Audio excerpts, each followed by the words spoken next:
like makita na ko nga kanang tarong siya nga pagkalalaki.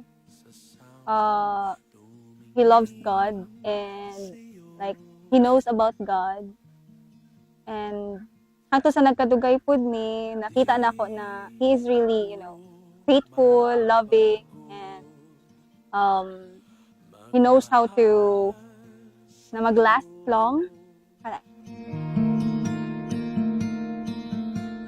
Sa'yo ko lang.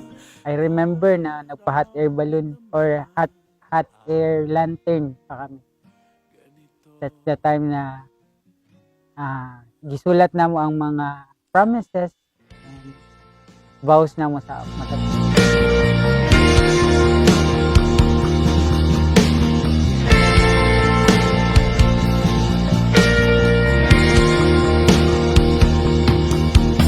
Sa tuwing ako ay nandito. Dili siya kadtog balay kay LDR man mi, taga Cebu siya and taga Nasipit ko. So ang ginabuhat lang is kanang he was very consistent sa kanang pag-chat, pag-update. So nakita na ko na why not try since first boyfriend man siya, so why not i-try na ako nga mag-yes. Ang puso ko sa'yo ko lang naramdaman ang Sunday noon, bali church service that time. She is walking down sa aisle ng chapel. And then, first impression ko sa kanya is wifey material talaga. Love at first sight.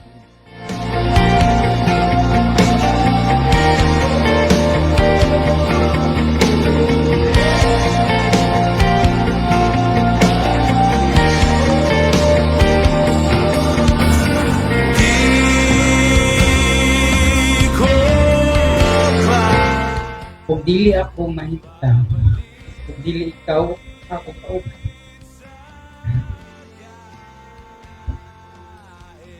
Kung dili ako mahilo na, kung dili ikaw, sa kapan. Kanunay, kahon, buhod, kahimura ko, upahuay.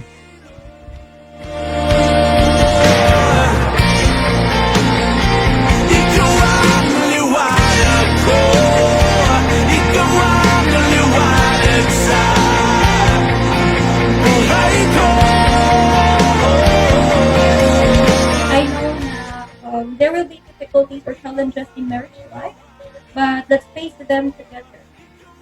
I hope you will never change. Karon na ninyo na. Malipayon kayo ko na I found the best friend and a companion in gigugma tika kaayo and promise na ako na mas pinanggaon pa tika and mas of course uban to more goals together, love, to new home, to next chapter. Promise ikaw hangtod sa walay. I love you so much, Happy Boy. Thank you, Lord, for this eternal love.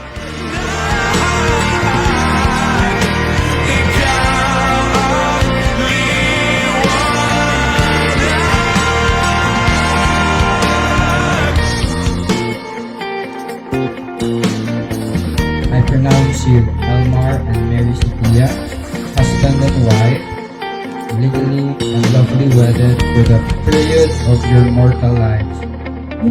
You may now kiss each other as husband and wife.